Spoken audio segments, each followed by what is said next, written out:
'cause I've been there before. But you're bright enough for me all of my days. The love's so sweet in so many ways. I wanna stop. Thank you, baby. I just wanna stop. Thank you, baby. Oh, yes. How sweet it is to be loved by you. It's just like sugar sometimes.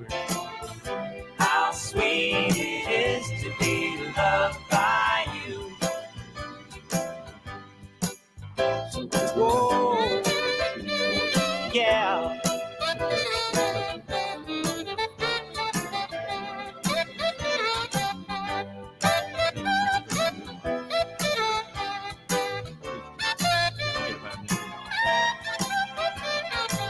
You were better to me than I was to myself.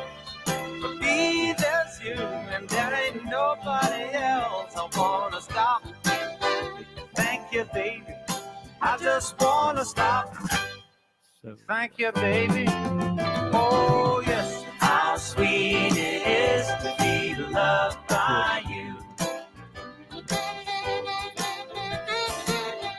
How sweet it is to be loved by you. Oh, now, how sweet it is to be loved by you. It's like jelly, baby.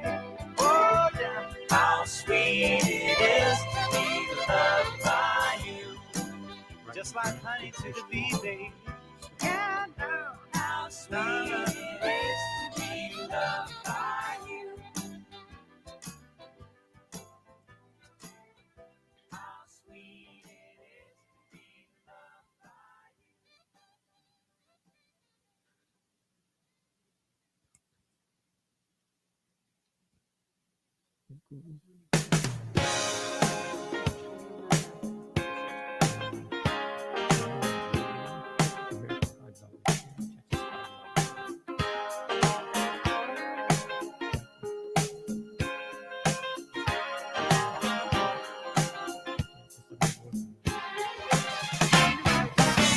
Look out behind you. Jojo's got his gun. He wouldn't mean to. You know he likes his fun. Jojo did those spinning rounds, fair games and dizzy heights below. Jojo did those Broadway lights, flashy lines. You know him. You know him. Bear, welcome. Monica, welcome. You know it right out front. You get an intimate feel. Hey, $50. He'll get you all you want. Yes, you do. Jojo did those spinning lights, fair games and dizzy heights below him. And it's all below him. Jojo did those Broadway nights, flashy lines. You know him. Ever so rarely that man in a million born. Gentle and soft, but you just as soon off you for looking the wrong way around. Control.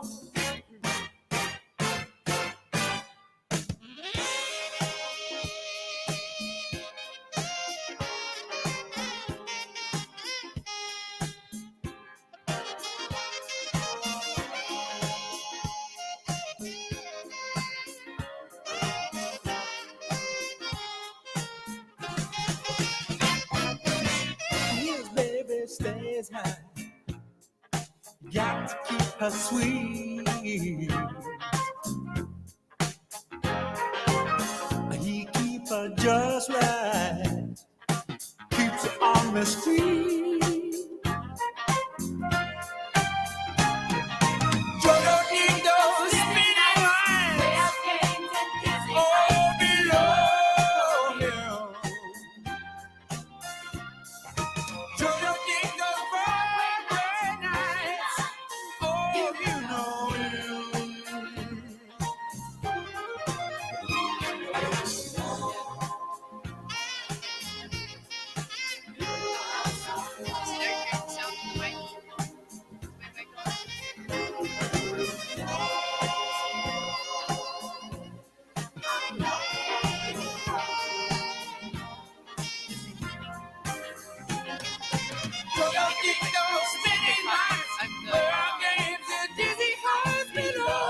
music's going. Does he know? Testing. Testing, testing. Testing. Say, what do you think? Oh, you have to Gentlemen, Yeah, we cut the music down. It's a, gentle and soft, but just There. Great. Okay. Well, thanks everybody. Thanks for coming. So this event came together because education advocacy groups wanted to host a conversation for District 118. So everyone on the panel has some roots or connection to District 118, which includes Judson, northeastern Bexar County, and most of southern Bexar County. And we wanted to bring an opportunity to the voters in the area, both here in the theater and then also on the live stream, to hear about education issues from the two candidates running for House District 118. That's why it's really important to hear from the candidates about what's happening in education.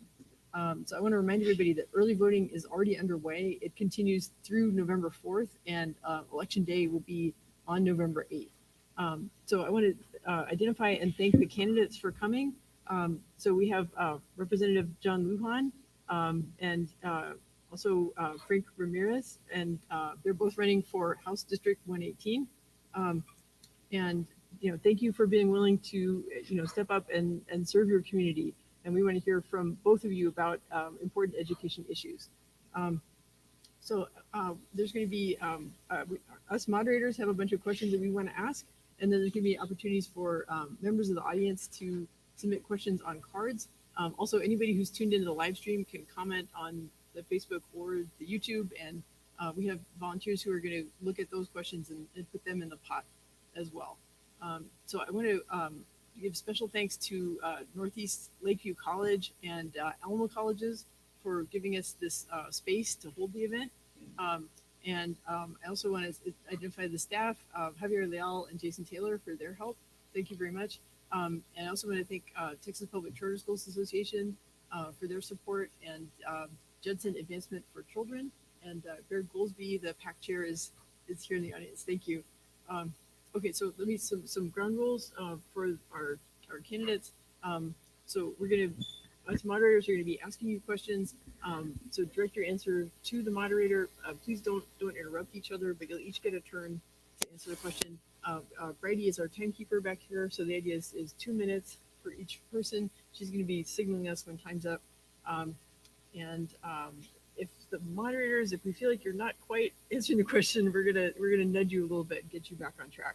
And so we just want to encourage the audience to be respectful, kind of avoid noise or disruption. We want to be able to hear from the candidates. And like I said, there's going to be an opportunity for the audience to ask questions, but towards the end. So those are the ground rules. Let me introduce our panel. So my name is Inga Cotton. I'm the founder and executive director of San Antonio Charter Moms. I'm an education advocate. I have 2 kids who go to charter schools, but I started San Antonio Charter Moms over 10 years ago when I was trying to find a solution for my own kids, and I realized how hard this is. I wanted to help other families with that journey as well. So that's my pleasure. We help families identify school choice options across San Antonio. We advocate for increased school options for families. So next to me is my friend Jose Macias, and he is a trustee at Judson ISD. And for as long as I've known Jose, he's worked, he has had a foot in the charter school world, the private school world, and the world of traditional public schools. And so I really appreciate his balance and his perspective on issues like that. And he's rooted here in the community since we're, on the Judson ISD is part of House District 118. He has a lot of experience in different education settings. So, and then next to Jose is Cindy Audello, and she's the headmaster at Grey Heights Live Oak. And I met her when she was in the process of moving from Arizona, and she opened the school during the pandemic. So she's got a lot of perspective on what's happening in the education world with the challenges of the pandemic. So, and she has many years as an educator in Arizona. She lives in Live Oak and serves as citizen director on the Live Oak Economic Development Corporation. So that's thanks for the opportunity to introduce the panel. My first question, I'm going to give each candidate the opportunity to talk about your experience in public education, your own experience growing up, your experience with your family. So let me direct that to Representative Lujan first. Okay, first of all, thank you for having us here, and thank you for all the work that you guys do. I've read the bios, incredible stories. I'm excited to be here. I was born and raised here in San Antonio. I went to Royal Gate Elementary School, which is now called Frank Madla Elementary School. Then I went to Allen B. Shepherd, and then I was going to South. This is going to tell you how old I am. I was going to go to South San, but they built South San West Campus. So in 1976 was their first freshman year, and I went to West Campus. Also, just to let you know some background, my mother is a retired principal. Her last school was at Gallardo Elementary School in the Southside Independent School District. The teachers, my sisters are both teachers. Been involved heavy in the school district. I have 5 boys. All of them have been to public school, and 3 of them have also been to charter schools. And that's a whole story in itself, and I don't want to waste all my time on that. I'll use it for another answer to talk about that. But I believe that's really important for parents to have that choice of what's best for their children. And then how do we expand that choice so that every family has an opportunity to have those choices and to be applicable to their families. And I think that's real important. So once again, thank you for having us here, and I'm excited about this. Thank you. Okay, so Mr. Ramirez, can you talk about your experience in public education? Yes, and thank you so much for having us here this evening. It's so important for both of us to be here and talk about our backgrounds, talk about why public education means so much to each of us. To me, it means a lot. I'm 28 years old. 10 years ago would have been my graduation from McCullum High School in the Harlandale Independent School District. So I am a product of the Harlandale Independent School District through and through, Gillette Elementary, Kingsborough Middle, and McCullum High School. My entire family has gone through this system. My father graduated Harlandale, class of 78, and we've lived in the South Side our entire lives. My grandparents live across the street from Leal Middle School off of South Cross Road, and we know that the system that helped bring us up is a system that we need to support, and we need to support every single student across the board. And so to me, being able to hear the different stories and how impactful our educators and our education system has been to each individual student, regardless of their background, and specifically in Harlandale, where we have a 90% underfunded student body, right? Kids that are living at home that may not have a meal at home. We know how impactful it is to be able to fund these systems fully and to reach out and make amends with every single body of governance that we can in order for us to fulfill that need. And so I'm excited to be here to talk about my experience, about how we can take that to the legislature and impact our legislature for the good of all students in the state of Texas. All right, I'm going to pass the mic to Jose to talk about school security. Thank you, Inga. It is exciting to be here and to have some honest feedback about what you feel on education. Naturally, the tragedy in Uvalde is top of mind here in Texas. Sandy Hook happened 10 years ago. We're in a different world now. And so as you think on those things, if elected to District 118, what would you do to make sure that students, teachers, and staff are safe in Texas schools? And I'll start with you, Frank, Mr. Ramirez.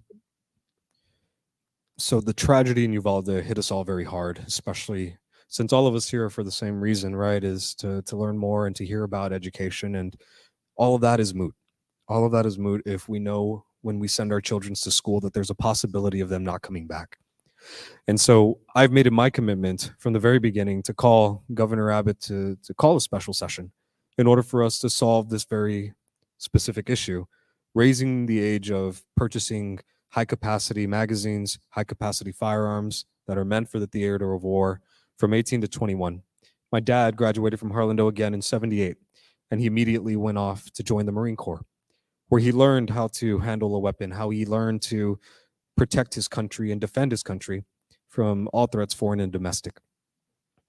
And I believe that the passage of a permitless carry bill is what we're seeing the effects of today. And after hearing what happened in Uvalde and knowing that an 18-year-old kid, a teenager who had maybe just graduated from high school, had the worst day of his life, bought 2 AR-15s, hundreds of rounds of ammo, and took out that anger on his grandmother, 19 children, and 2 school teachers. That should be unacceptable in any format, regardless if you're Democrat or Republican, independent or otherwise. Because we know for a fact that every single child, regardless if you go to an ISD, a charter school, or private school, deserves to come back home. And while they're there, they get the best quality education in the nation. So I am committed to continually fighting on that end to ensure legislation passes that will protect our kids while they're learning at every single school in the state of Texas. Thank you. Representative Lujan? Well, no student, teacher, faculty, staff member, worker should ever feel unsafe going to school. That's horrible. And that really brought it home. And that one actually became really personal to me and because I'm a newly elected representative at that time. And when I heard about it, it was a tragedy. And everybody says, oh, we need to go down there, as representatives. And I didn't know if that's showboating or not. I didn't want to take advantage of the situation. And I sincerely did this. I went out on my porch with my wife and we just prayed. And I said, man, what do I do? Well, what can I do? And it was apparent, like 2 days later, I'm part of a group called Hope for the Hurting.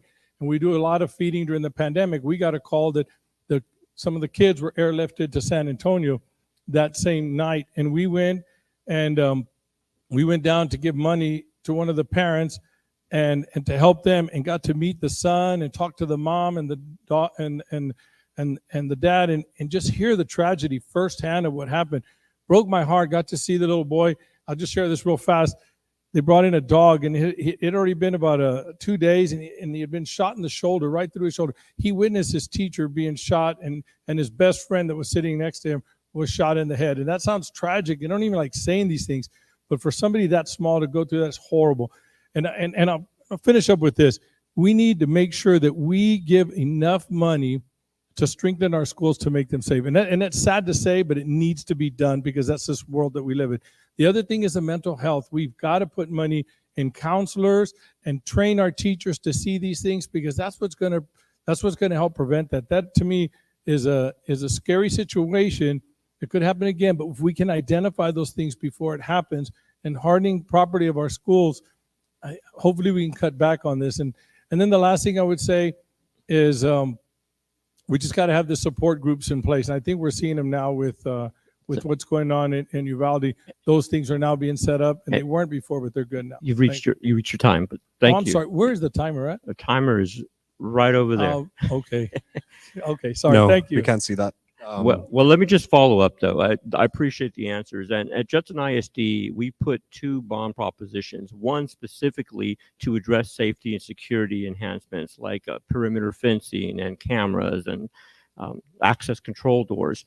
And of course, today we just heard the announcement from Governor Abbott of $400 million set aside from the state to help with safety and security. At Judson, that'll end up being about $1 million, which really won't go too far. So what additional aspects would you do to help address safety and security from the state position? And Representative Lujan, I'll start with you. Well, one of the things that I think is really interesting, I have a technology company, and I was talking to a lot of companies and entrepreneurs that are coming out, and they have some really cool software recognition. So I know a lot of times people will sit with a bunch of monitors and watch different parts of the school. Well, now with AI that's going on, they have the ability to see something happening or someone that's suspicious or something out of the ordinary, and it triggers, hey, you've got to watch this monitor. This is very suspicious. This person is suspicious. And then the human eye can get on it and do those things. And I think it's going to be creative technology, things like that are really going to enhance.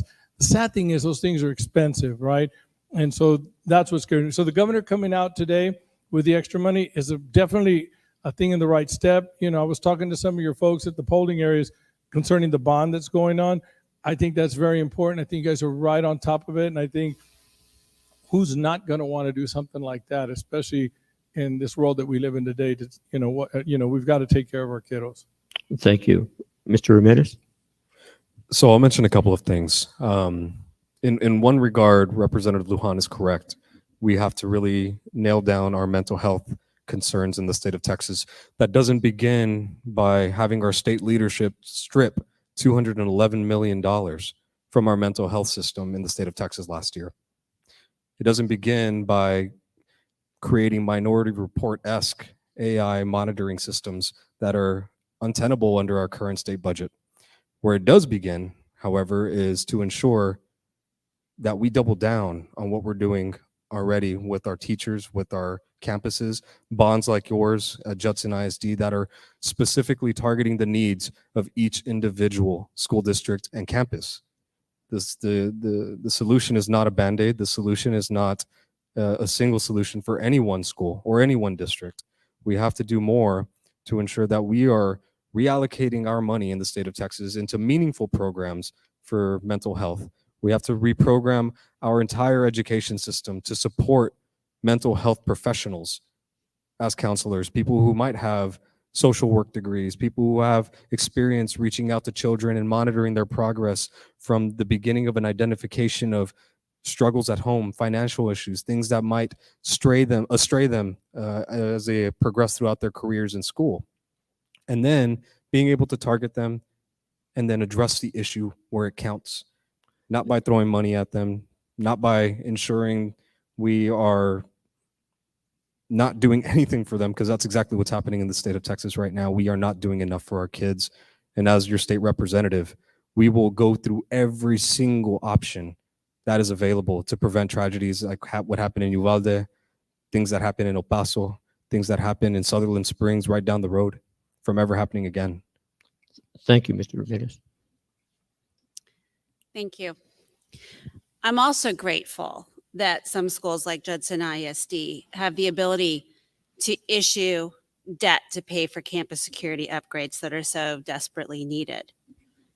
In the wake of Uvalde, Great Hearts Texas also recommitted to the safety of our students and our staff by taking numerous steps to enhance the physical security of campuses, committing to having an armed presence at campuses, hiring a director of safety for the district, designating safety coordinators for each campus, and conducting security reviews of each campus, to name a few things. As you've pointed out, extra security measures also present significant budget challenges. And since public charter schools do not collect revenue from property taxes, in fact, charters are sharing a fixed pot of facility funding that has not grown since 2017, even though the number of charters have. As a state lawmaker, what would you do to ensure that school safety is funded at an equitable level for all public school students and teachers for both ISDs and public charter schools? We'll start with Mr. Ramirez. Thank you. And as we've all stated earlier, the protection of every single Texas child is our highest priority. Now, if it's regarding facilities and it's regarding ensuring that we have the mechanisms in place to protect these children where they're learning, absolutely, that would be something that we could talk about and define what that means. What I want to ensure happens is that not only is equity presented at the level of facility management, but we're also talking about equity in terms of our student base. You know, charter schools in Bexar County and the state of Texas are almost at an equal rate of 8.2% housing special education needs students, whereas public education systems are a much higher share of that formula. As a matter of fact, here in Bexar County, we have around 43,000 special education needs students that require specific facilities, that require special needs and attention. You know, if we're going to be investing money into a system, we need to make sure that the word equity is equitable. We need to make sure that every student has opportunities that are equal to what are seen in private schools, charter schools, and public schools. And for that reason, this is an easy answer for me. I believe that every single student deserves that safety. And I want to make sure that we're doing it the right way to ensure that money is allocated for those specific things. If we can ensure that our facilities are taken care of, our kids are taken care of, and they're learning, then that's all that I care about. You know, the argument of charter versus traditional public school, these are all students. These are all kids. These are all people that we care about in this state, are the most vulnerable in our society. Let's do everything we can to protect them and to invest in them. Yes, bottom line is that children, these are our children, this is our community, and that should be equitable. I'm gonna be a huge proponent for that, because that's important for all of our kids, whether they're public or charter school. The other thing that I'm gonna be pushing really, really hard, which I think it has a big benefit in the long run. You know, I look at Southwest Independent School District. They're the only ones in Texas doing the Promise program, where they're taking kids that are in trouble in the school, have got crimes that they've done, where they've got charges on them, and then they're going through this program, and then they graduate and their charges are gone. It's like it never happened. And a lot of these are the minority students, where they mess up and things like that. And I thought, what can a 6-week program do to a child? How's it going to fix them? Well, that comprehensive, you know, it's the whole training is incredible, but mom and dad have to be there also. And when they're there, it makes a difference. Now you got the police department knowing who the trouble kids are. You got the trouble kids knowing the police. They're knowing each other's family. And it's not a theory. I've seen it. I've been speaking at those graduations. Every time they have a graduation, I'm like a motivational speaker for business and moving ahead in life. And I'm just blown away at now the empathy that the police has for their situations, how the parents know each other, how it's in getting the family better. I talked to a lady. I said, Mom, you must be real proud of your daughter. She goes, I am. I said, what's the biggest thing that you've learned in this class? She started crying. She says, I have not hugged my daughter in 6 years. And that broke me up. And it was just through that training that happened. And so we got to do those things better to better the results of our kids growing up. Well, I want to go back to a point in the school safety discussion about mental health. And recently I was part of a panel at the Clarity Child Guidance Center offering advice for folks working in schools who are observing a lot of mental health challenges among their students.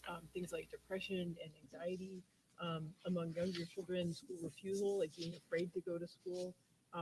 And parents and like in our big Facebook group, like they're noticing this as well. So what I want to ask is, you know, in the legislature, what would you all do to support mental health of young people, you know, in their families and especially in the school setting? Because it's putting a lot of strain on teachers and administrators and social workers, counselors in schools, trying to support the mental health of students who've been impacted by school safety issues and also by the pandemic. So let me send the question to Representative Lujan first. And that's a good question. You know, we're both sitting up here. Neither one of us are mental health experts, right? But we know that funding, and we know it needs to be addressed. But you mentioned child guidance, Clarity. I love Clarity. And I've met with those folks. They do incredible work. And a lot of the ideas and the proposals that I want to push forward. And I think that's where I'm probably my strength is networking with other people. Coming from a business background, where we whiteboard everything, find out what's the low-hanging fruit, who can buy into what, how do we get this thing, and how do we deliver this service best to our constituents so that we can benefit, our whole community can benefit from that. But number one, money needs to be put in. But what scares me, every time we say money, people want to throw in money to these ideas and bureaucracy, and then all the top gets heavy and very little gets filtered down. And that's what are we going to do? And working with Clarity and those folks, and I know them personally, so I know some of them, so I get really in-depth conversations with them. There's things that we can do that can trickle down, have huge impact for our students, for our teachers, training the teachers, getting them, even them certified at levels, which can bring in a whole host of other things for pay and things like that. I'm excited about some of the ideas that we're going to be bringing to the table, and I think it's going to have a real impact. So I'm going to state again that concentrating on our own mental health issues that we have in the state of Texas starts at the very top. Starts with our state leadership that we've had in the state for the past 7 years, who again last year removed $211 million from our state budget that was allocated to mental health services. Now, we all understand how important it is to identify issues, diagnose kids whenever they're young, because we can appropriately raise them and monitor them and give them the care that they need in order to be productive members of our society, and not be found in holes like the shooter of Uvalde, right? Who was a product of a failed system, who was a product of several professionals who should have been able to identify this, but were not available to him or to that community. And so investing in our communities, investing into mental health workers and professionals who can get the job done and identify these problems before they're problems. That's going to be something that we need to have serious conversations about. And again, it begins with identifying who is at the core cause of these things. We have to have a legislature that is open to investing, not taking money away from our kids, from our most vulnerable members of society, and ensuring that they are protected whenever they're in their school systems. Now, Representative Lujan mentioned the Promise program at Southwest ISD, and that is a great program. That's a program that identifies kids who have behavioral issues and brings them through a program that's 6 weeks long and brings them around to learning what it means to serve, what it means to have community, and what it means to come out of the other end and have their records wiped clean. Now, these are issues that are predominantly excessive in communities of color, in communities that have economic disadvantages like the South Side, Southwest, and Southeast sides of this city. And we can identify these issues and invest in them today to prevent those issues from turning into tragedies further down the line. Thank you. We're going to shift topics for a little bit, and we're going to move to the COVID learning loss. This topic relates to the learning loss specifically incited by the pandemic. The COVID-19 pandemic created massive challenges in all of our public schools, ISDs and public charter schools alike. The rapid shift to remote learning, the student enrollment decline, connected behavioral issues, and extensive academic learning loss. And just this week, I'm sure you've read, the New York Times reported that 20 years of student achievement gains have been erased. The National Assessment of Educational Progress, the report that's considered the gold standard of national academic benchmarks, tested 9-year-olds in math and reading and found that students lost ground in both areas to the lowest levels since student achievement began to be tracked in the 1970s. Scores in reading fell by the largest margin in more than 30 years. And the most severely affected have been low-income students, Black and Hispanic students, whose schools were more likely to continue remote learning for longer periods of time. Hindsight being 2020, what could state and local education leaders have done to ensure broader access to in-person instruction when, months into the pandemic, families were ready to send their children back to school in order to have stymied some of the massive learning loss? Mr. Ramirez, we'll start with you. Thank you. And the pandemic was a once in a lifetime, once in a century thing that happened to our society and our country and our world. And to treat it as anything less would be irresponsible, right? We all know that millions of people died from the pandemic. Several tens of thousands of people died in the state of Texas, one of the highest rates in the United States. And so I can't say that there was a different method that we should have approached, although the issue of children being left behind in terms of what they were learning, how they were learning, or what they were able to learn is completely evident. This is the tragedy of the pandemic that we're still feeling today.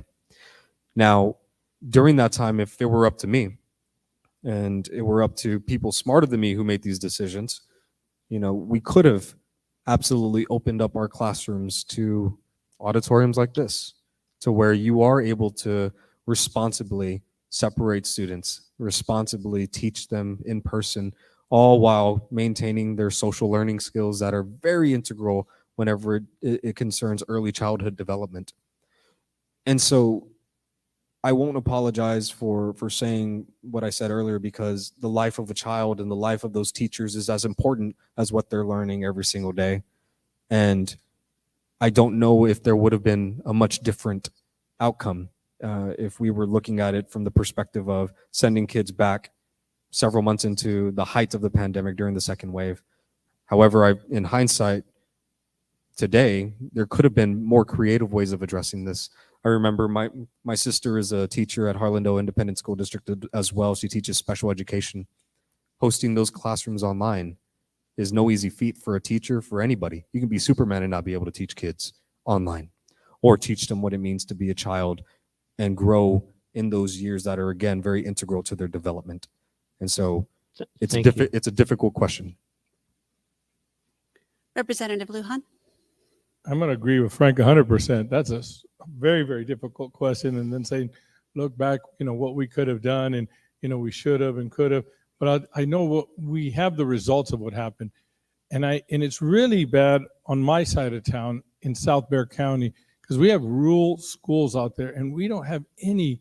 I don't want to say don't have any. We have some, but limited broadband going out there, internet access. It's difficult. And I know the schools did everything they could. I thought they were being creative when they took a school bus out there that all the cars could drive around just to connect internet. A lot of people can't even fathom that, but that's what we deal with out where I live. I'm a Sunday school teacher. I've been teaching Sunday school for 20 plus years. I have a high school classroom at our church, and I have a great class. And so we even stopped having it in our church. And so we started going to Zoom and doing our lessons by that.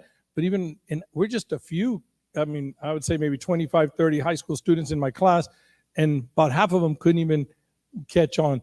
And so I think, although the pandemic, there was a lot of things and it hurt us a lot. I know we picked up Zoom and Teams and all kinds of different technologies to bring us together. The fact that we have a lot of kids that fell so far behind, and it's really evident in our school district. I say that, but then I look at schools like Somerset, who I'm really, really proud of. They were an A-rated school, and they went above, Dr. Hinojosa is a great man.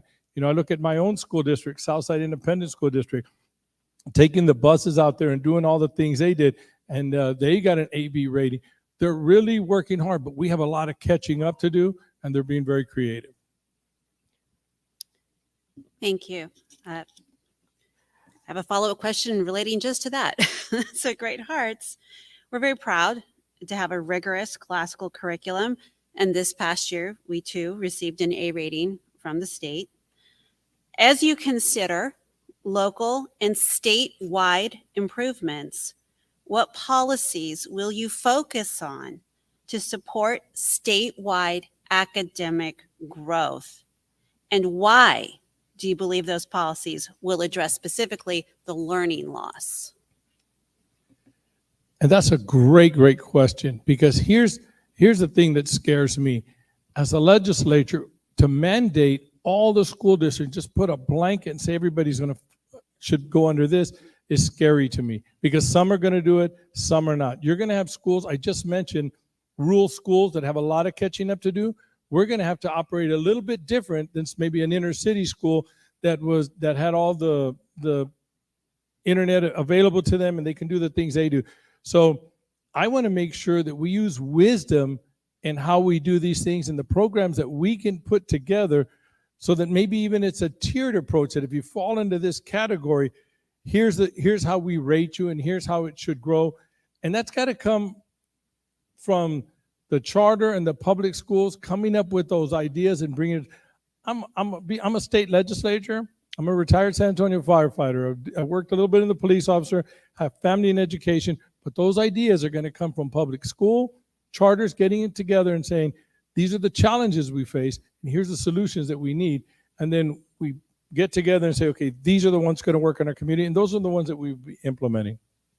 Thank you. Mr. Ramirez. Thank you. I think that it's a tad bit simpler than that. If we're showing that we have an education gap that we need to close, then what we need to do is start by eliminating standardized testing that is high stakes, high rigorousness on our students, and ensure that they have an opportunity to learn curriculum that is geared and targeted towards their advancement in education as opposed to the passage of a singular test. So our benchmarks should not be whether or not they can answer a multiple choice question or answer a couple of questions that have written answers, but rather, what are we teaching them in terms of science, technology, engineering, and mathematics? Are we producing children and educating children in our state to learn to pass that test or to get into college or into the trade of their choice upon their completion of our education requirements in the state of Texas? It begins by ensuring that in low socioeconomic status communities, that we are further investing in them, taking the high stress, high stakes tests out of those teachers' hands so that way they can concentrate on the issues that really matter, which are transportation availability. Because in my community, if you're a student and you're 7 or 8 years old and you know you have the STAR test the next day, but your mom has to work at 5 in the morning today, so you don't have a ride to school anymore, so you have to walk. And that means that it could be raining outside and now you're walking in rain for 40 minutes to get to your school.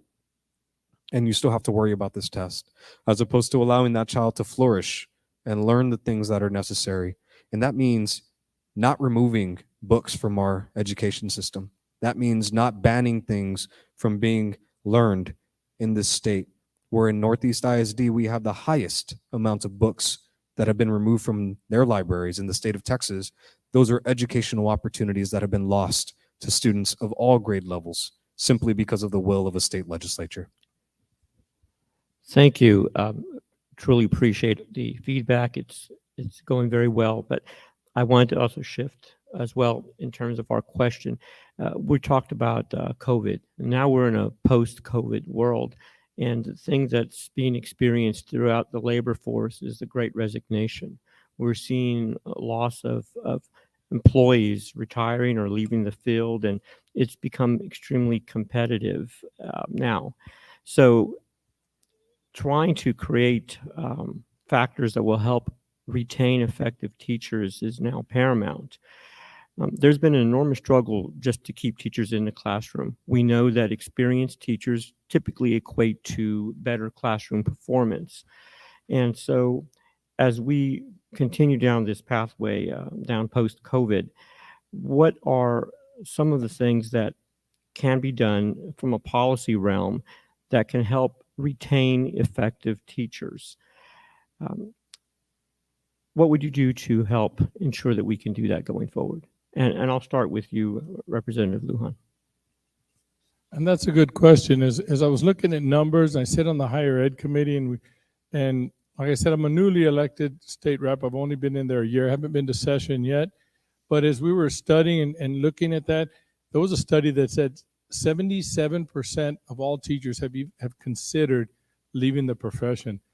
And that's scary, because we need those teachers, and we need qualified teachers. And with the job market the way it is, and people are pulling different things, and not only the teacher shortage, but when you start getting into specific skill sets like teaching technology or biology or robotics, the job market is hungry for those, and they're gobbling them up. What we need to do is fully fund our education. We need to do that. As Texas, we need to do that. We got to bring a lot more respect to the teachers, not just from administrators and staff, but demanding that also from the students. And we've got to get back to those principles. And until we get back to those principles, I think we're going to be struggling, because I look back, and it's my 5th grade teacher that had the biggest impact on my life. And the stories she told, I still know them today. She lives in Bernie. And since I got on the higher ed and I started talking, somebody said, who's your favorite teacher? And they told me, and I told them, and then I said, man, I'm going to look her up. I looked her up on Facebook. I found her. She lives out in Bernie. I called her. She said she remembered me. I don't know if she's just being nice or not, but she said she did remember me, and we just talked, and that was a blessing. I thought, what kind of impact did she have in my life? I'm thinking, that's the kind of teachers we need. They were proud to be teachers because administrators respected them, parents respected them, and the students respected them. We got to get back, and that sounds simplistic, but that's going to take deliberate actions to get that to happen. Thank you. Thank you. Mr. Ramirez? I believe that there has been a direct attack on our teachers, our faculty members and staff over the last several years. You know, teaching being the oldest profession in humankind, whether it be from Socrates to Aristotle to Jesus, teachers have always and will always be targeted for pushing the envelope on what it is that they teach to their students and whether or not it's socially acceptable. Now we have a conversation and an environment occurring right now within our educational world where teachers are being attacked by parents, by organizations for teaching CRT, which does not exist in any system of education at all. That's why we're seeing teachers go out. That's why we're seeing them leave the profession at the rate that they're leaving. But also not to mention that Texas teachers on average make $7,200 less than teachers around the United States. Coupled with the fact that they're disrespected, they're underinvested, and they have one of the hardest jobs in the world to do. That's why we're seeing them leave. As a matter of fact, the rate of first-year teachers back in 2010 to today, those same teachers, 2010, 10,000 first-year teachers in the state of Texas were followed and monitored over the last 10 years. Today, only about half of them are still teachers. That tells you that the evolving quality of those environments is not necessarily evolving, it's devolving. And we need to do more as a state to ensure that the $27 billion surplus that we have available this upcoming legislature is utilized to fill in those gaps, not only for our teachers, but also for our retired teachers, to ensure that they're getting cost of living adjustments that are retroactive to the last 18 years in which they have not received them. So if we can take care of our teachers in the ways that are meaningful, like fighting off inflation and rising costs of living, then we can ensure that they stay around. Thank you.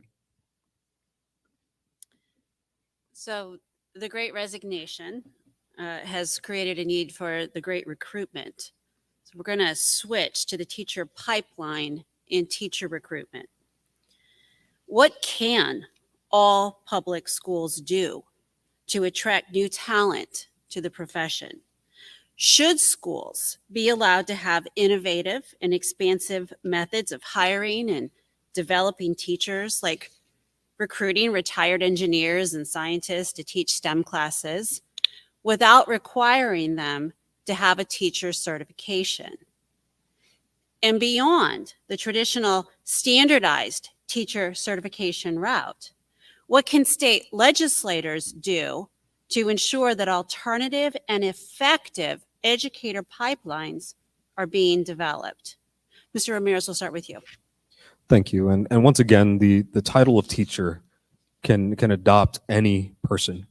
A teacher can be anybody who's willing to teach, a pastor, a preacher, an engineer. My dad, who served 35 years in the Marines and the Air Force.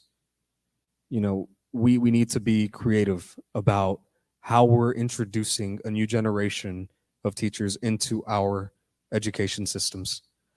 That means, though, that we still have to provide a quality of education, that the child who is learning from this teacher is able to walk away having learned something that is going to be applicable to the everyday life and the productivity of our society. Because it's not just teaching these kids a lesson for the day, it's about formulating them into leaders of tomorrow.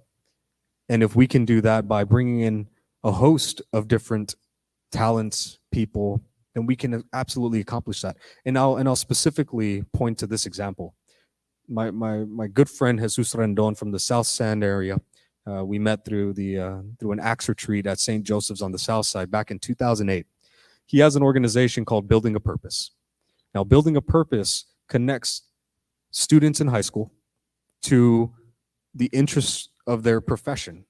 Meaning, if I'm a high school student and I want to learn more about engineering, well, Building a Purpose connects an engineer to that student, allows them to shadow them for the day while they're at their work, in order for them to not only learn what they do, but to have a newfound excitement about what it is that they're doing. We can do that for every single student in the state of Texas through community-based advocacy. We can do that by investing into these types of programs, so that way students who are on the lowest rungs of socioeconomic statuses have an opportunity to learn from those specific professions. Thank you. Representative Lujan? And the question was on the pipeline, right? How do we, okay. I think the first thing is the teachers is what we're addressing now, right? They got to be safe. You know, if a teacher wants to go in to teach in that profession, they have to feel safe in their classroom. They got to, and safe from, you know, from a security aspect, heart aspect, as well as knowing they having the support of everybody else. So safety is the big thing. The second thing is, you know, and Frank had touched briefly on it, as a teacher retirement system. I'm a retired San Antonio firefighter, and I knew that if I worked and I was a great employee up until this point, 25 years, 30 years, then you put in for your retirement and it's there, defined benefits, and I have that, right? And you just, they got to protect that, because when people are low on money and stuff, they're going to start wanting to change things. So making sure the teachers have confidence in the retirement system and know what they have. And the next thing I think to get that teacher pipeline is the schools, in my opinion, need to begin to have that business mentality and say, and from the superintendent and his whole team, how do we attract teachers? Because everything is based on culture. I have a technology company and I compete against a lot of other technology companies. But the reason why they work for me, or I think they do, is because they feel welcome. You know, if someone gets sick, we let them off. We're at their house. We're involved with families. I want my employees really happy, know they can just walk into anybody's office. We don't have, you know, specialized parking. And that's a culture that we built. And I think if schools can begin to start thinking like that, teachers, the word gets around. I want to work for that district. I don't like that. I want to work for this district. Because at the end of the day, the end product of what we do is putting out a successful student. Successful meaning they're prepped and ready to go to college, or man, they're ready for the workforce. That's our job. That's what we got to do. And if we're not doing a good job of that, then, you know, teachers not going to work for you. But if you're doing a good job and the culture's right, and your school's transparent, and your kids are happy and learning, great things will happen. Thank you. So, well, relating to one of the things causing the need to recruit so many new teachers is that there's so much population growth across Texas, and then especially in San Antonio, and I'm sure it's impacting House District 118. So there are some districts in the San Antonio area that are adopting a system of great schools model. Like, so for example, San Antonio ISD and Edgewood ISD, and that's where within the district they have different specialized schools that have unique learning models that appeal to families. And I know the benefit of that type of approach for my own family. Like, my kids go to an open enrollment public charter school. They're both very interested in STEM. And so School of Science and Technology has what they're interested in. So, you know, districts like SAISD, Edgewood, they're adopting system of great schools to have these specialized learning models. In order to make those schools successful, sometimes they will partner with a charter school to bring in expertise. And whereas other districts are creating specialized schools, but they're trying to take kind of a homegrown approach. So I was wondering if y'all could comment on, does it make sense for traditional public school districts to try to offer different learning models within their district? And if they do that, should they partner with open enrollment charter schools or other nonprofits, or should they try to, just sort of have a more homegrown solution? For me, when I evaluate this, I draw on my own experience as a parent. So let me send the question to Representative Lujan first. Yes, you know what? I really think that when you start getting into these specialized schools, I'm all for that. And I'm going to just tell you, this is my personal experience. My wife and I have been married 38 years. We have 2 biological sons, and both of my boys went all the way through public school.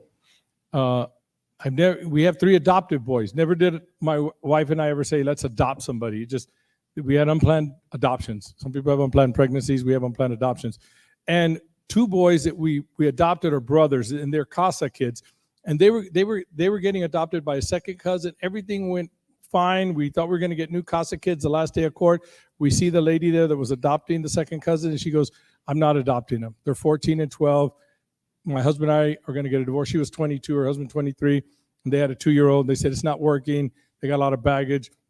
CPS said our boys were going to be separated, and that nobody's going to adopt them because they were too old. And when they're 18, they would just be, they're adults. And my wife and I, we went home, we prayed about it and said, man, let's adopt him.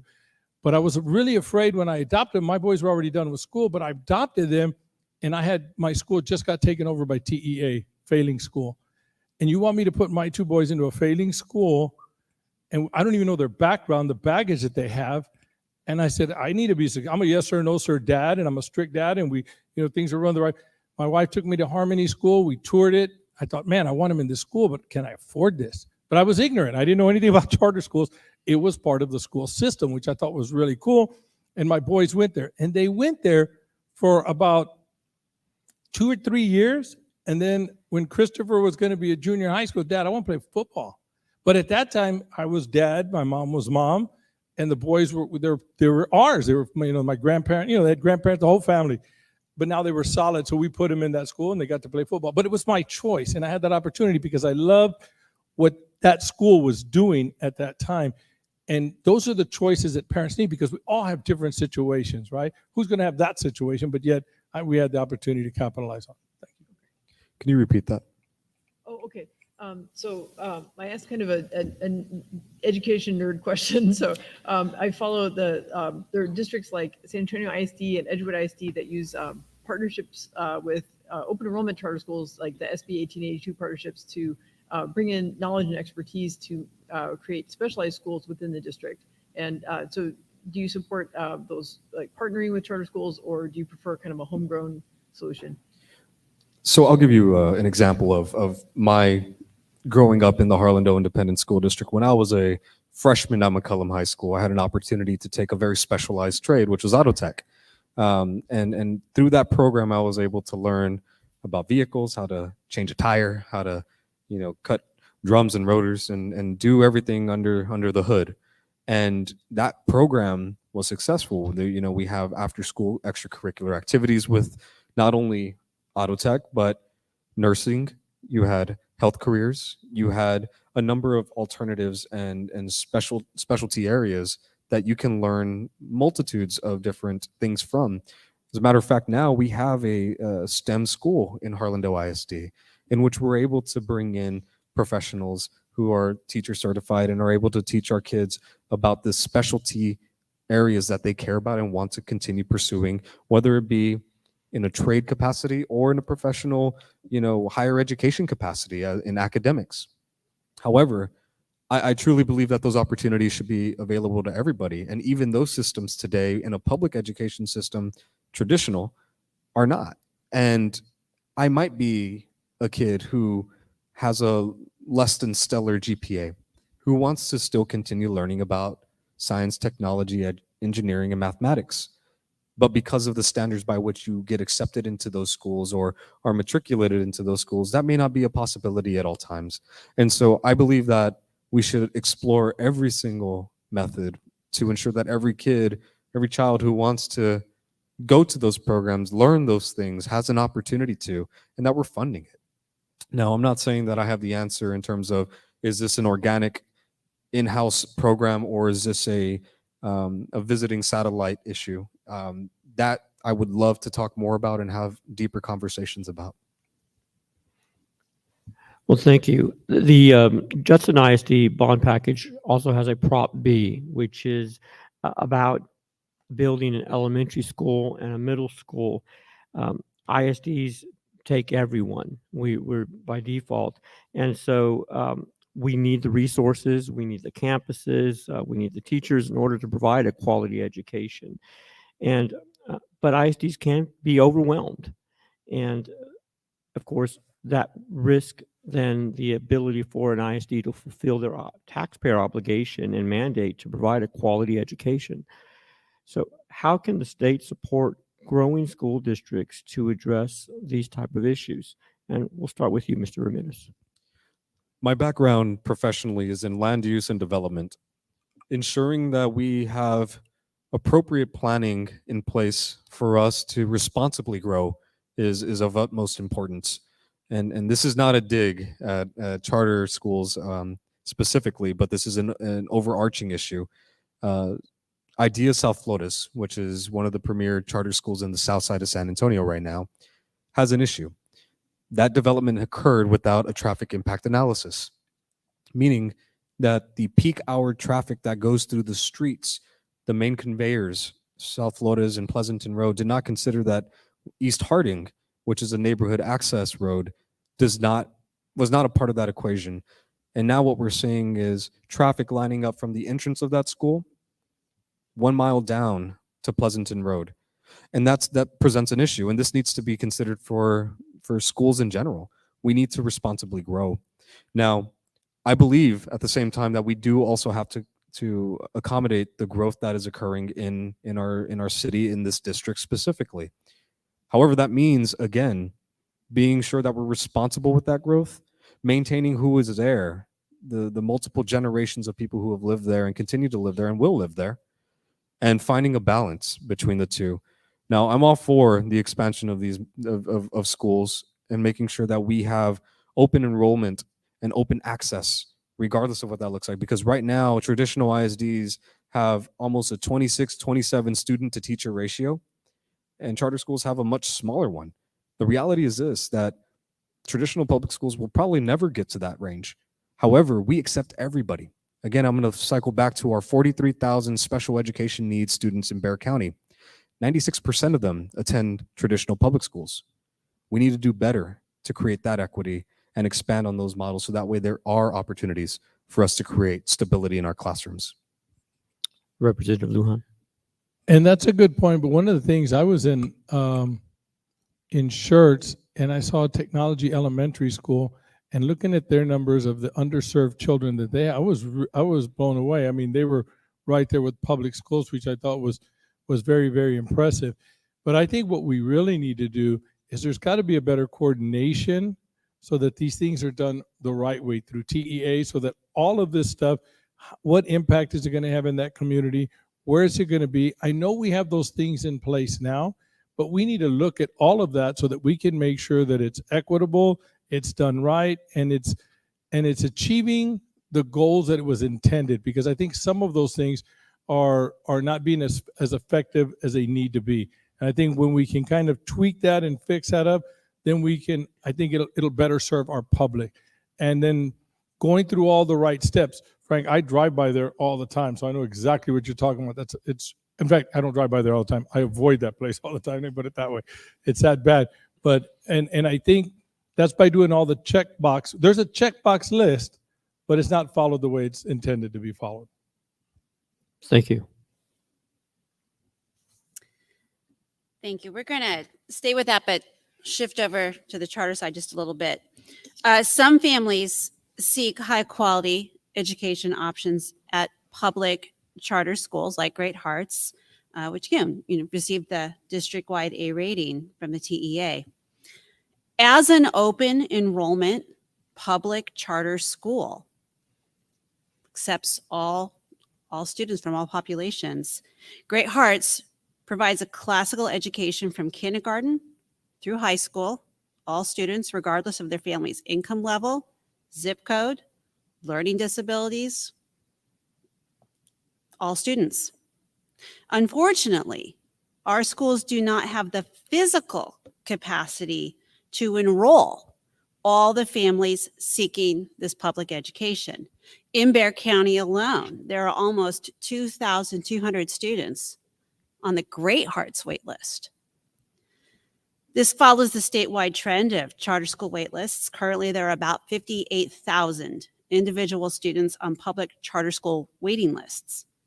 And with the tens of thousands of students on these wait lists, what would you support, or would you support reducing the red tape so that public charter schools in Bexar County, like Great Hearts, Basis, New Frontiers, Compass Rose, IDEA, can expand more quickly to meet enrollment demands? We're going to start with, actually, Mr. Ramirez. If you, Okay. Thank you, sir. Thank you. And I believe that we need to be looking at this from the appropriate lens.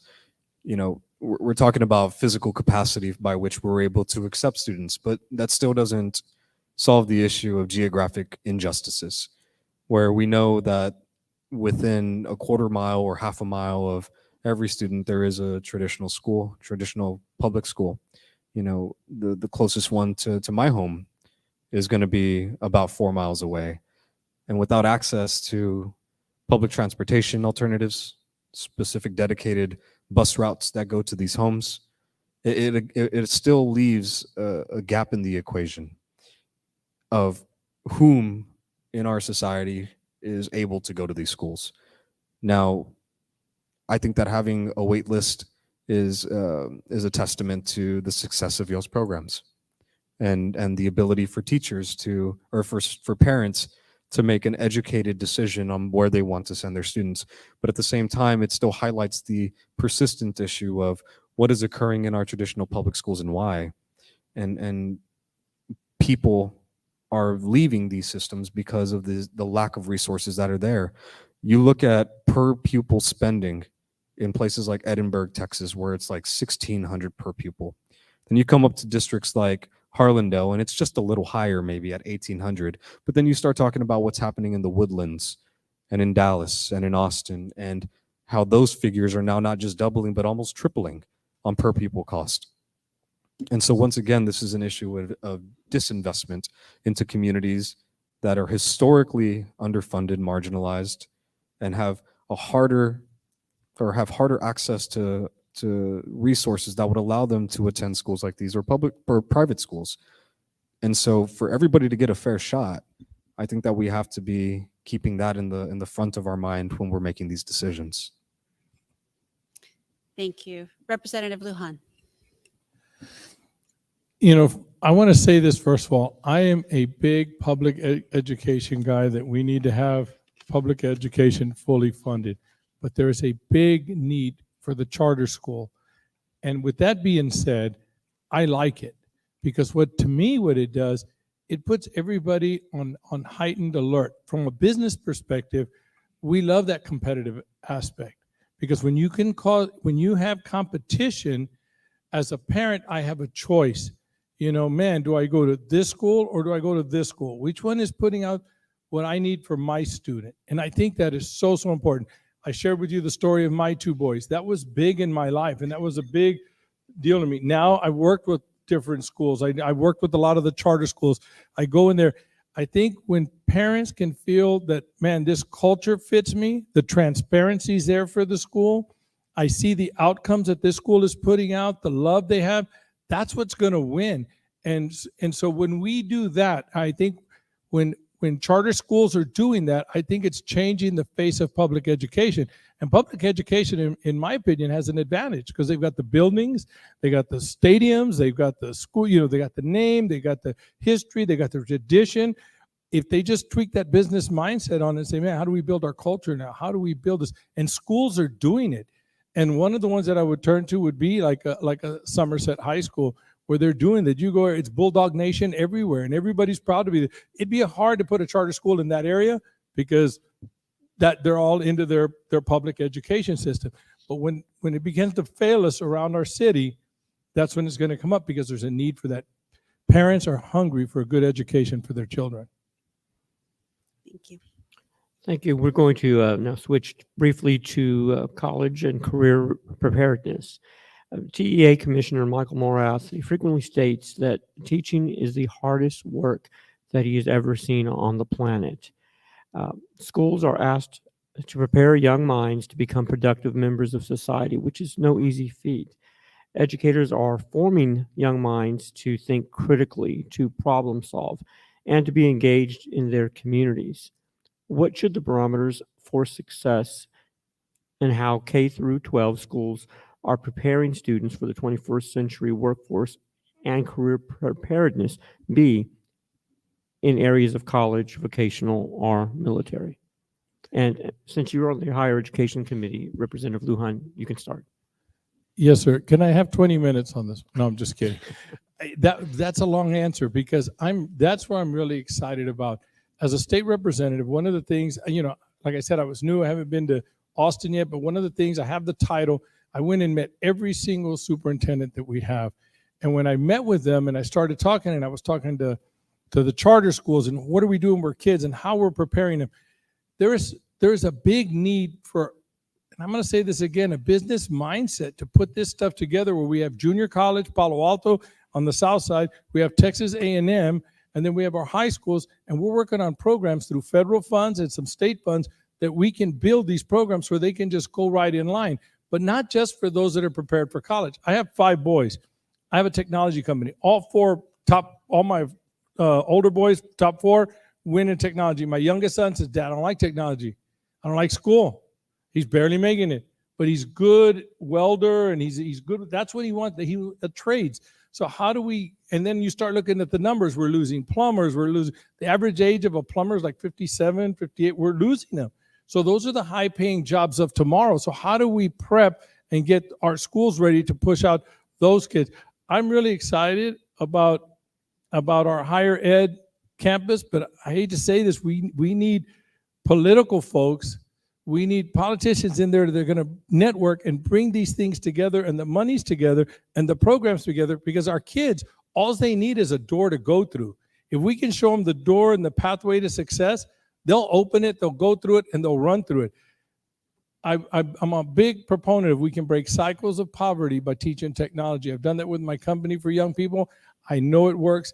They just need good programs so that they can walk through the door and make it happen. Thank you. And Mr. Ramirez.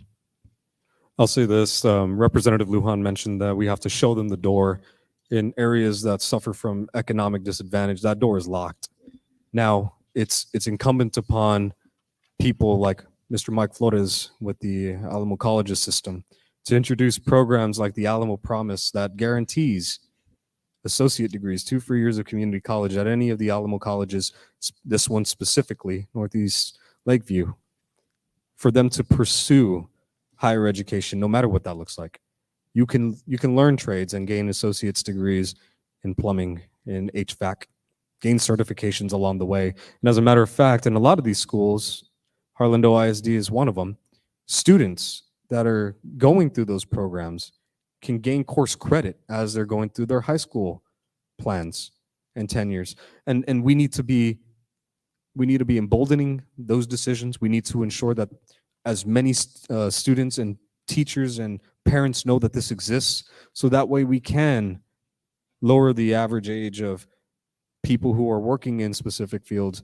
My family, my grandfather, Frank Ramirez Sr., started a roofing company back in the 1960s, and it still exists today.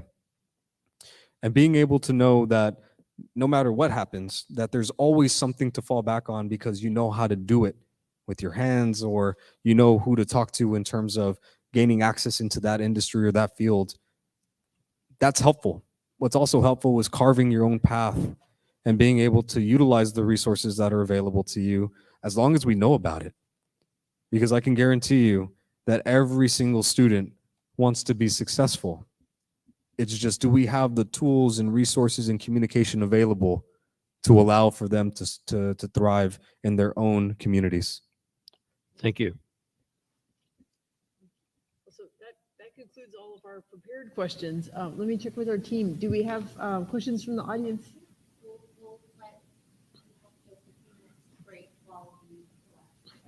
Oh, okay, okay. Were there any questions on the live streams?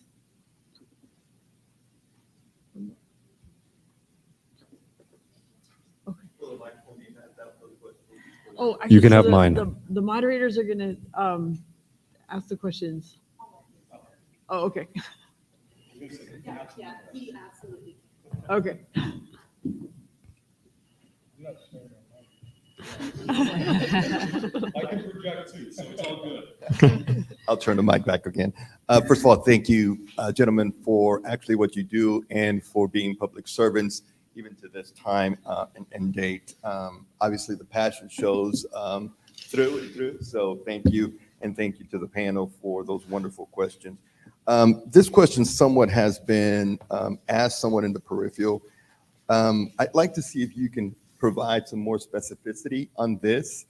And the question is, what would you do, or what would you do from a policy perspective? And again, I want to stress from a policy perspective to ensure that we elevate the teaching profession in the midst of a declining field.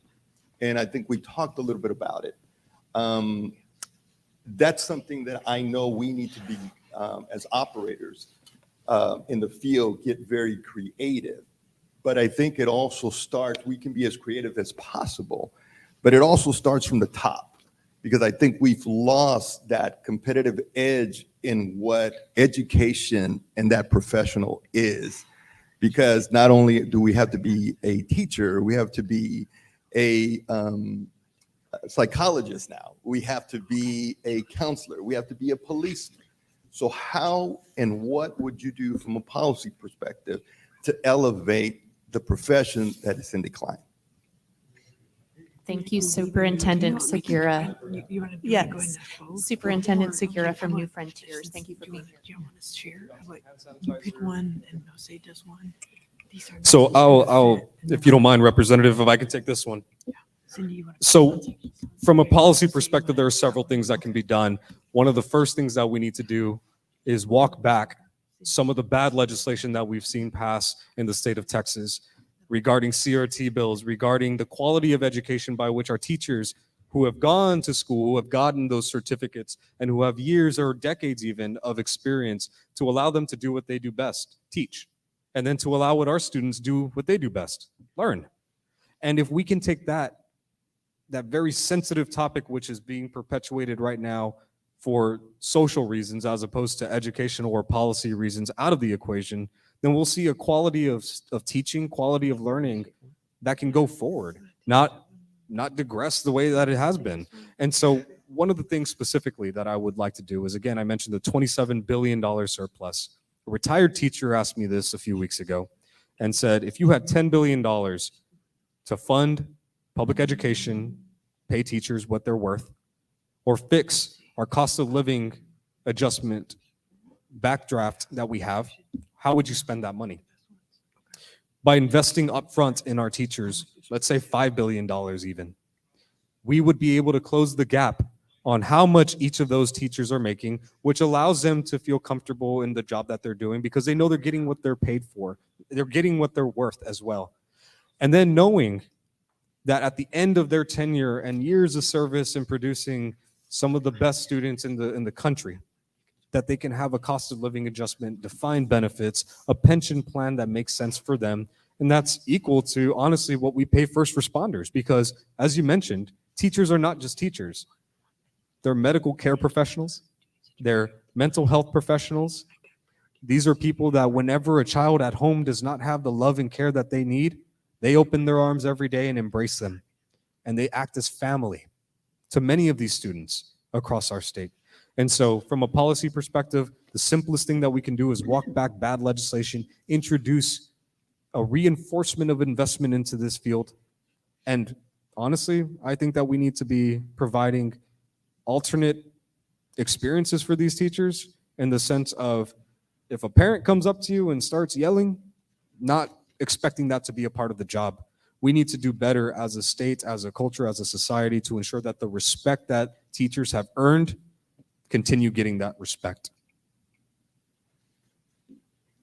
And I think the way it's going to be done is, I go back to that teachers got to feel secure, because I empathize with them, worrying about what's going to happen. Is our school secure, having the right plans. So investing in that and the mental health aspect. And then I think it's going to be up to the school itself and building that culture. Mr. Segura, I was there at your school, New Frontiers, and when my boys went there, my youngest, and man, I was freaked out by the commitment, the follow-up, the transparency. When parents can feel like that in the school, that's what grows. That's the excitement that you guys had, the wearing of the T-shirts and everything we had New Frontier. People are excited about that. And I think those are the school districts going to grow. I went to Collier Elementary. I'm with Hope for the Hurting, and we fed a lot of people during the pandemic and things like that. And now we've got a huge surplus of sanitizers, and we've been donating a bunch of it to the different schools. And we went to Collier, and that principal and the things I said, wow, I'm just blown away by this school, because they're not the norm. At Collier Elementary School was just, they were on top of it. They had feeding families that were impacted. They had a list of who we needed to feed. Hope for the Hurting, we even took a list and said, man, we're going to follow up with a lot of their families now, because they were that organized. And when the school goes out of its way to do those kind of things, that attracts teachers. And that just comes from building that reputation. This is who we are. This is what we're about. But you've got to have the right funding. The teachers have to be paid right, and they got to feel secure. And then the culture, and have that business mindset of putting out the best product. And I think everybody wins. So, well, now that the team moderators, we've selected some of the questions from the audience. Thank you. So Cindy's going to ask the first question. Yes. Provide just a little bit of context for this question. As we have discussed and you've noted, public charter schools do offer a specialized model as part of their charter, whether it be STEM or liberal arts education like Great Hearts. And these models attract all manner of students. And in fact, public charter schools in Texas have a very high percentage of both students of color and economically disadvantaged students, as well as emergent bilingual, special education. And yet, because of the funding model, because of the lower amount of funding per pupil that charter schools receive compared to an ISD, there are some economic challenges and barriers for the socioeconomically challenged families who wish to enroll in the public charter schools. Things like many have a lack of transportation, as was pointed out, sports fees, book purchase lists, things that are not present at a traditional ISD. So the question is, how are we ensuring equity for those families from a state level who wish to attend the public charter schools? We will start with Mr. Ramirez. Just go ahead and start with you. So I believe, again, in geographic justice and injustice, in the sense that based off of your zip code will determine what type of amenities you have access to, whether or not you have an average expected lifespan of 76 years old in 78221 where I grew up, or if it's 90 years old in 78250 within the same city, just a few miles apart. And I won't disagree with the fact that there are charter schools and private schools that are located in areas that are socioeconomically disadvantaged and that are on the lowest rungs of class here in San Antonio and in this state. Those problems need to be solved across the board. And that's investment, again, in our communities. It wasn't until 2017 in the city of San Antonio that we passed our first equity lens budget and bond, which would allow for streets, sidewalks, facilities to be improved in areas that have been historically disinvested due to at-large district representation prior to 1977.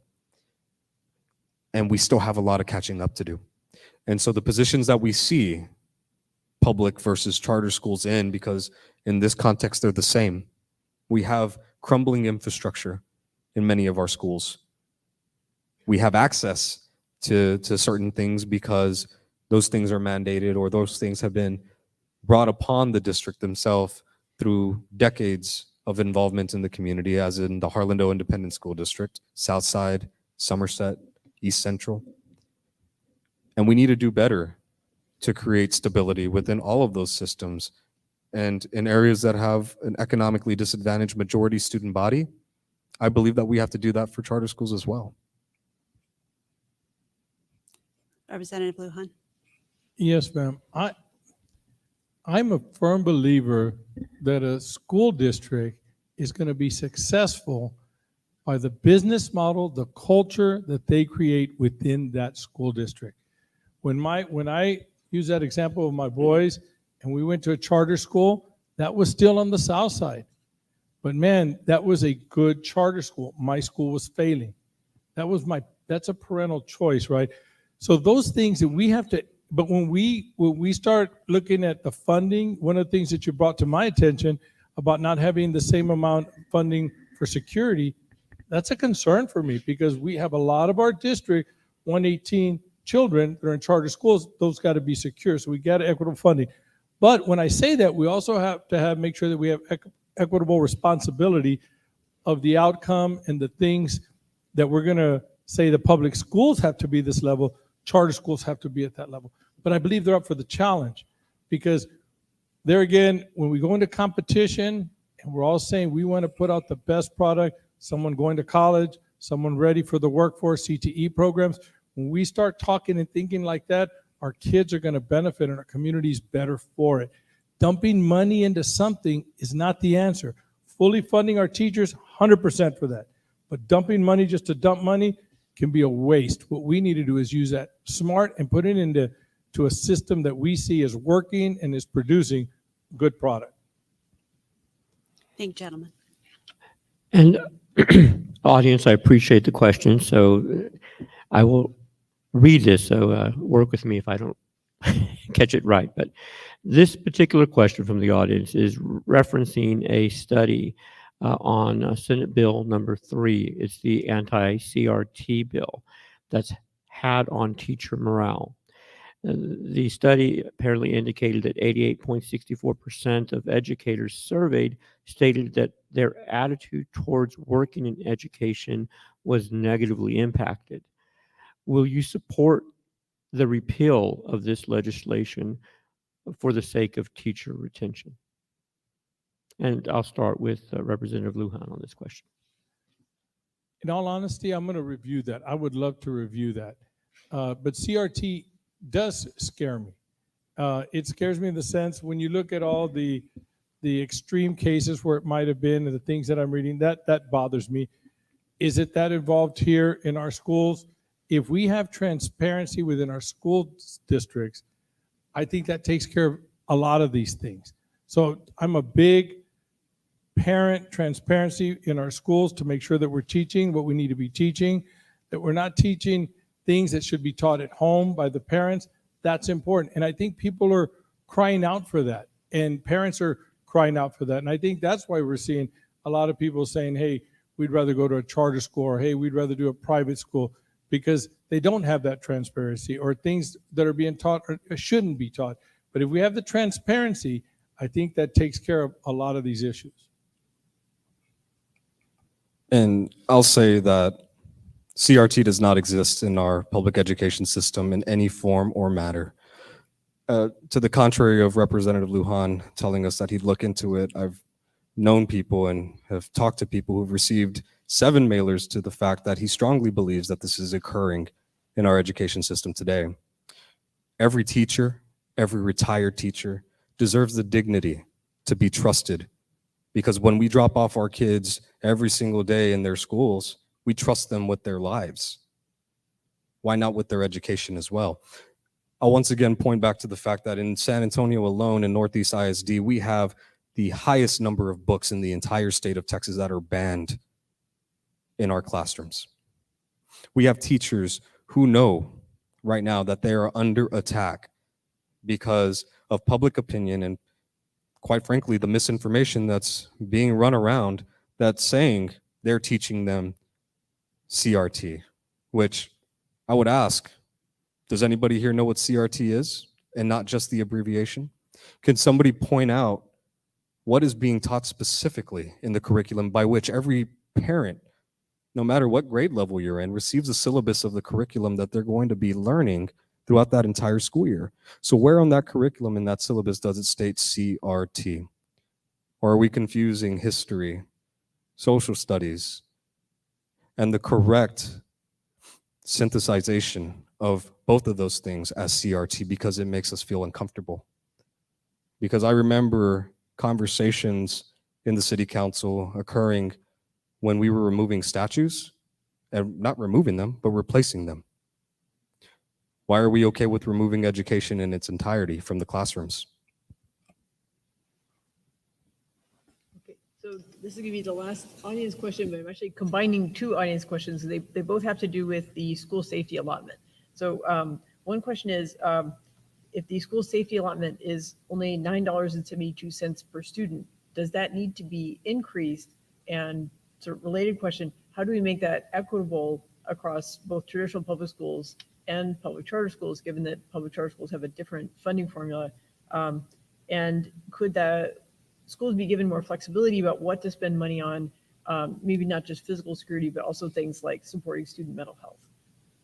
So I'll send it to Mr. Ramirez first. Thank you. And I'll ask us to do this as well, right? Right now, we allocate funding towards a district or towards a school based off attendance of each of those students. You know, we should have serious conversations about finding a hybrid model that not only takes into consideration attendance funding, but also per pupil enrollment funding. Because again, in those disadvantaged communities, we don't know what the story is. We don't know what's happening behind those closed doors. And if we're predicating funding based off of each student because of attendance, then we really have to reconfigure that formula. We have to ensure that if there's a school that has 1,000 kids, regardless if 1,000 kids are in there or not, that school should be protected like there are 1,000 kids in there. And that funding should exist that is equivalent to that fact. And that means that we heavily invest into that right now. And I'm not saying $100 million like the governor allocated in wake of the Uvalde tragedy, by which 50% went to the specific police departments to buy ballistic shields. But I'm talking about core strengthening of each of these campuses that is reflective of the population of students on there. So yeah, I think that we should absolutely take a closer look at that formula and ensure that we are funding each unique campus to at least its base form and base equation. That's what we need to be doing. You know, and I got to agree, because when the funding was put after Uvalde, I was there with all of our school districts, and a lot of the police chiefs were very upset that they had to buy shields, and where were they going to store them, and how are they going to get to them? It made no sense for them to have that, but that money had to be spent on that, and that bothers me. We need to give back to the local control, give it to the school district, who knows better, because they even have that variety, even within their own school district, the different poverty areas, underserved areas, or this school's more hardened than this other one. So they know best how to spend the money. And as far as one of the things that I really learned as becoming state rep is all the formulas, very complex formulas that everything's written on for the various funding of schools. If I had a magic wand, we just wave that away and just put some percentages in, but it is what it is. But we definitely look at that, because that's a big concern for me. As charter schools are growing, we need to make sure that they have all the security that's needed. Well, thank you. I want to repeat a whole bunch of thank yous, because it was a real team effort to make this happen. So thank you, Frank Ramirez. Thank you, Representative Lujan. I want to thank my fellow panelists, Cindy Adello from Great Hearts Live Oak, Jose Macias, trustee at Judson ISD.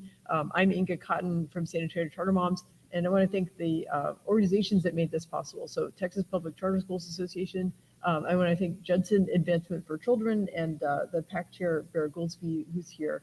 And it was real. And thank you again to Alamo Colleges and Northeast Lakeview and the team in the booth here for making this possible. So thank you, everyone. Thanks very much. Thank you, Jason. Thank you. Thank you.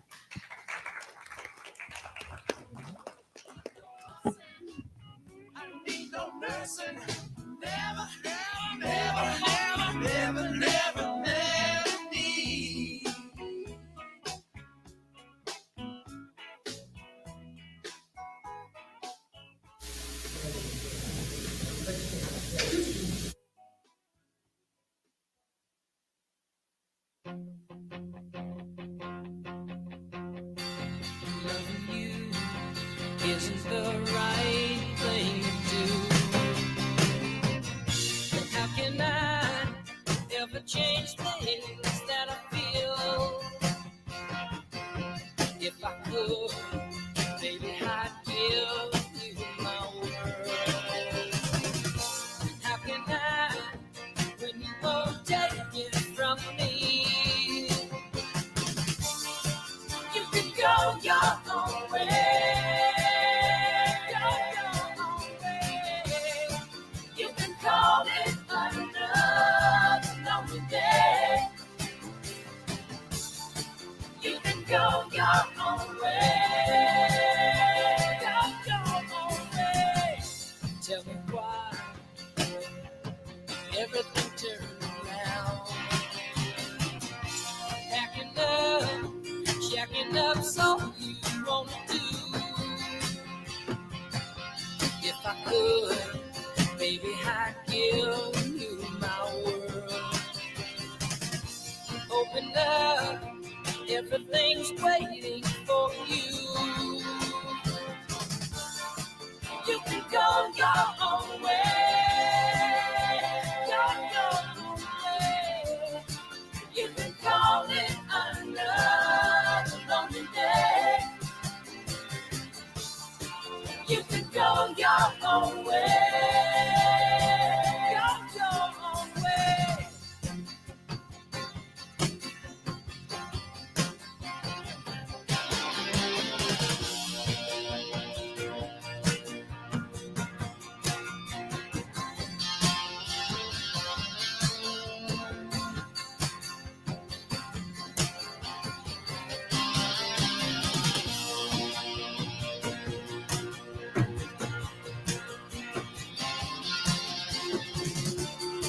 You can go your own way, your own way. You can call it another lonely day, another lonely day. You can go your own way, your own way. You can call it another lonely day.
Spend my days with a woman unkind, smoke my stuff and drink all my wine.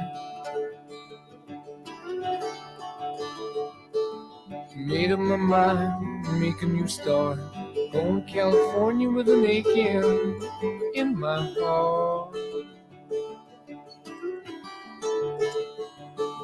Someone told me there's a girl out there with love in her eyes and flowers in her hair.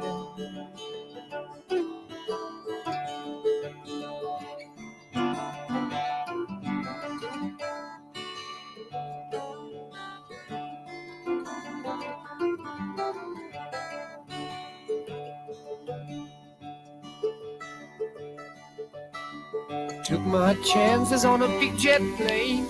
Never let them tell you that we're all the same.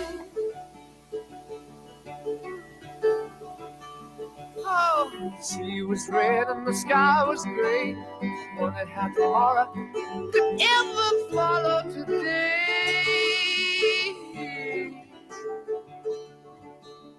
Mountains and the canyons started to tremble and shake. Children of the sun begin to wake. Watch out. It seems that the wrath of the gods got a punch on the nose and it started to flow. I think I might be sinking.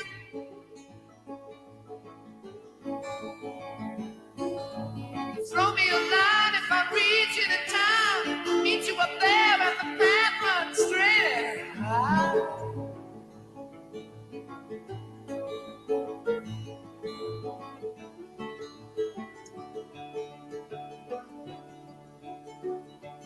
To find the queen without a king. They say she plays guitar and cries and sings. la la la. Ride a white man in the footsteps of dawn, trying to find a woman who's never, never, never been born.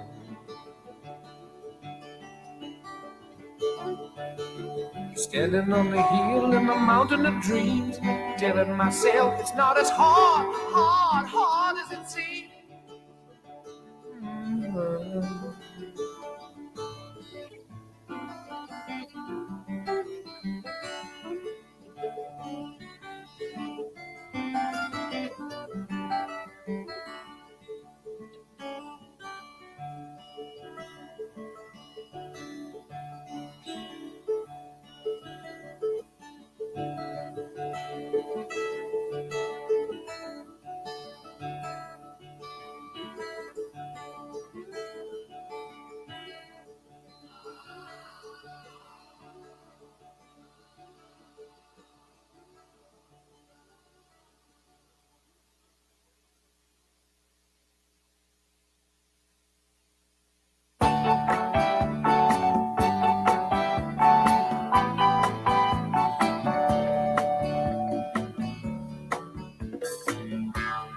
Nibbling on sponge cake, watching the sun bake. All of those tourists covered with oil, strumming my six string on my front porch swing. Smell those shrimp, they're beginning to boil. Wasting away again in Margaritaville, searching for my lost sugar salt. Some people claim that there's a woman to blame, but I know it's nobody's fault. Don't know the reason, stayed here all season. Nothing to show but this brand new tattoo. But it's a real beauty, a Mexican cutie. How it got here, I haven't a clue. Wasting away again in Margaritaville, searching for my lost sugar salt. Some people claim that there's a woman to blame. Now I think, hell, it could be my fault.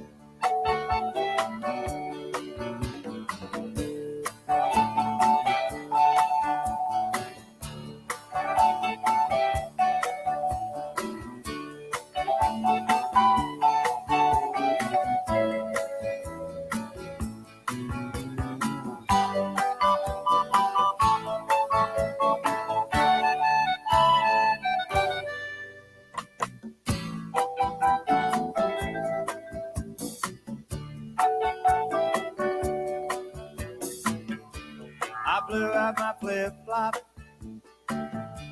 stepped on a pop top, cut my heel, had to cruise on back home. But there's booze in the blender, and soon it will render that frozen concoction that helps me hang on. Wasting